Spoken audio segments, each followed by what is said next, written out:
Hi all! Everything in my video is pulled from the public domain, and I am using them under the Fair Use, Fair Dealings guidelines. Everything I say is my own opinion. You should look into this information for yourselves, but I'm pretty sure I'm right. Good morning, everybody. Okay, we're starting off with this picture below. This was sent to me by one of my followers because I basically told everybody we will be in the UK in 2023 unless there's another COVID lockdown. We will be there in the fall, hopefully, because you guys don't have air conditioning in the summer and I can't take the heat. I can't do it. So anyway, she sent me this fabulous photo of somebody actually eating lunch with Paddington on a bench. I am hoping to get lots of pictures with Paddington. I'm not exactly sure where this Paddington statue is located, but hopefully I'll be able to find it. So once again, this is not going to be a very long video. Let's just jump in with both feet and get there, shall we? Let's go. I wanted to show this picture because I think it just shows the horrible, racist UK and how Meghan was treated by them. Right.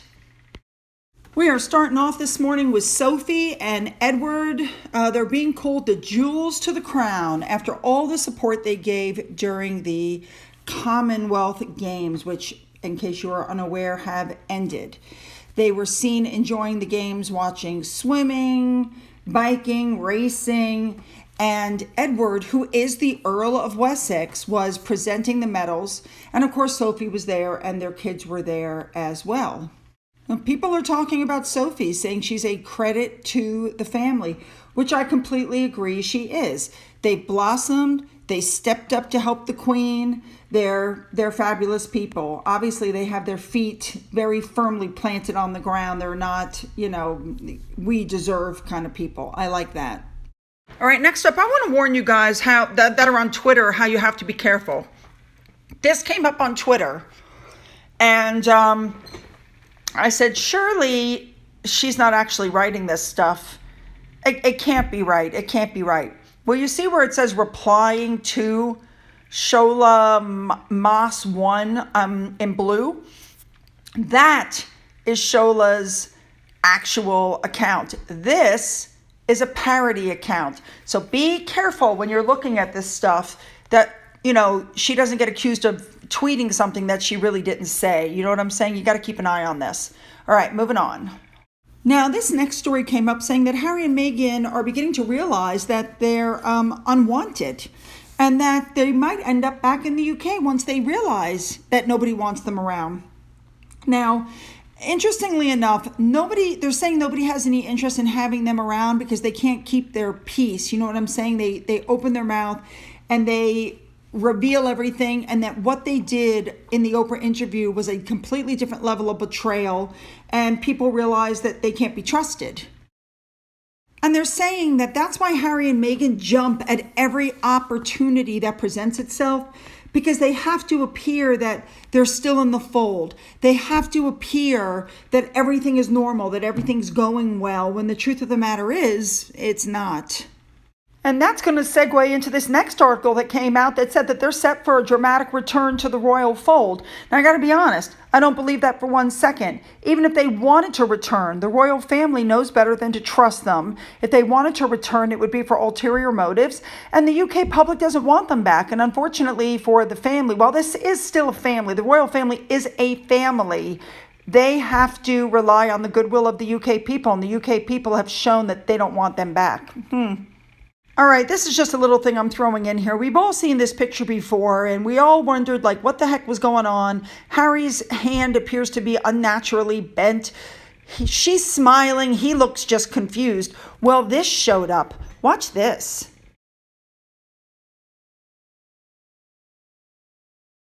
Now, some people are saying he was on pain medication because his back was hurting him. Other things are being suggested, which I'm not going to say because I don't have any proof. I mean, we know he has a drug and alcohol problem. He admitted to it. Who knows what's really going on? But he was obviously not in any shape to be out and about doing whatever this thing was that he was doing with Meghan. All right, moving on. Okay, here's another little video clip there. This is at Charles' birthday before they went out. This is the one where Harry and Meghan were asked to leave. Look how Meghan is laughing with Camilla and yucking it up with Camilla. Camilla turns around and says, help. And then when Camilla turns away, Meghan looks at her and gives her the nastiest look. Okay, here it is in black and white. It might be easier to see. So you see Meghan giggling with her. And now look at Meghan's look to her. There you go. Okay, this next thing I want to talk about was sent to me by a follower about Rory McIlroy. I don't know if I'm saying that right. Anyway, in 2011, he won the US Open, right? We all know that. In 2012, he won the PGA Championships, and in 2014, he won the British Open in July and the PGA Championship in August. Okay, so later in August, he met Meghan Markle. You can see the tweet above. They were doing the, the challenge to help raise money for Lou Gehrig's disease. Since then, 2015 to present, he has had no major wins. I believe I've told you guys before that I thought Meghan was a jinx. Right? Well, here she became friends with Serena Williams. She met her in 2010, but they really became friends in 2014. Now, look at this little clip that I put up. These are previous things that I told you. So just watch these little excerpts. There's 2 clips. How about when Meghan flew all the way to the United States to watch her friend Serena Williams play tennis and Serena lost? Now it's come out that Serena has lost every single finals game where Meghan has been in attendance.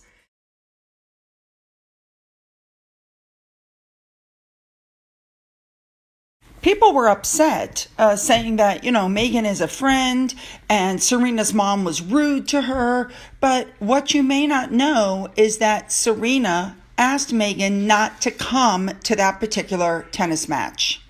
I think some of the responses, like from DesRez22, that Serena had asked her not to come. And I might add that every single match that Meghan Markle has ever attended of Serena Williams, Serena has lost. Grace, down there at the bottom, said that TMZ did a report where Serena's mother apparently told Serena to stay away from Meghan. Now, I've searched for that report. I have been unable to find it, but I did find this. Yes, ladies and gentlemen, it's another blind item. We all know that these things are usually pretty spot on. And this blind item says that the permanent A-list athlete was out to dinner and someone asked her about the illiterate one. I believe we can assume that that's Meghan Markle. I think it's safe to assume that it's Serena Williams who is the A-list athlete, and it appears it's Meghan Markle's number that she has blocked. So I went ahead and pulled Serena Williams' Grand Slam titles, finals, and records since she met Meghan Markle in 2014. So as you can see, from 2015 to 2019, Serena only won 5 out of 11 matches. And the ones where she lost were the ones that supposedly, allegedly, Meghan Markle attended. I'm telling you, the woman's a jinx. FYI, for those who are unaware, Serena announced that she is retiring. I have to say, I love her in this outfit. She has learned the cardinal rule of less is more. She doesn't wear these trampy outfits showing every single thing. Instead, she wears really classy outfits, and this blue is a stunning color on her. Love it. All right, it's time to move on now to what I consider to be the big story of the day. Somebody did an article on how they used to be Meghan Markle's biggest fan, but now they're convinced that she's a narcissist. All right, so this woman wrote an article and she talked about how she was Meghan's biggest fan. She watched the video. She collected every bit of memorabilia she could find. She talked to anybody who would listen. She was completely obsessed, okay? She said she was shocked when they stepped down from royal duties in January of 2020. She was heartbroken while watching the Oprah Winfrey show. But when the shock of the interview began to fade, she said she realized that parts of their story didn't add up, and the journalistic instincts kicked in, and she did some digging, and that's when she realized, she'd been hoodwinked, essentially. She wrote in the article, we all know about the drama with her father and her half-siblings, but they're not the only people who have a drama-filled past with her.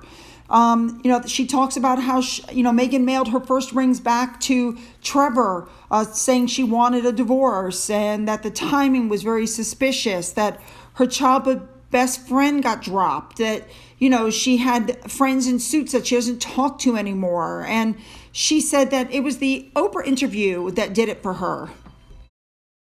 She points out in the article that the world was shocked when they stepped back and everybody had questions and they thought they were answered when they sat down with Oprah.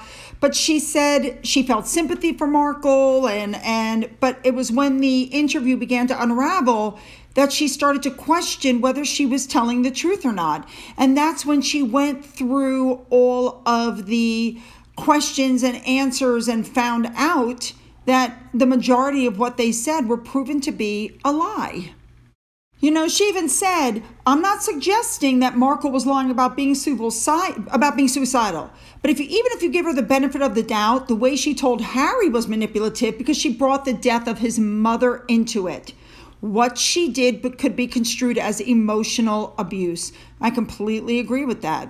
She also said another red flag was the story about being married by the Archbishop of Canterbury, that sort of thing.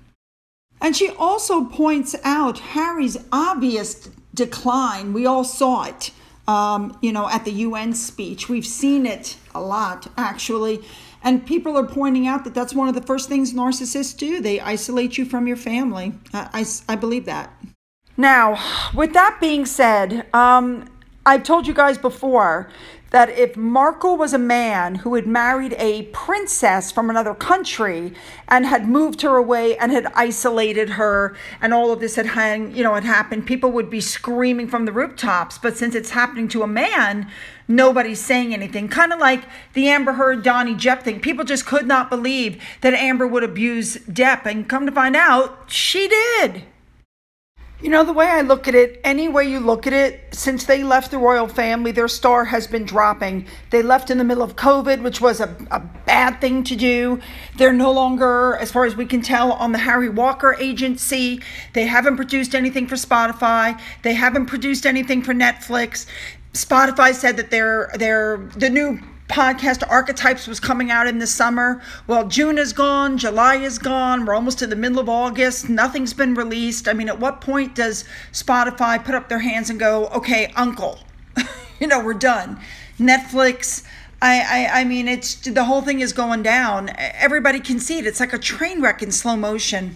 All right, once again, we've covered a variety of topics, from finding that Meghan gave Camilla a nasty look, to Meghan literally jinxing every sports person that she comes into contact with. It's just so odd. It really is.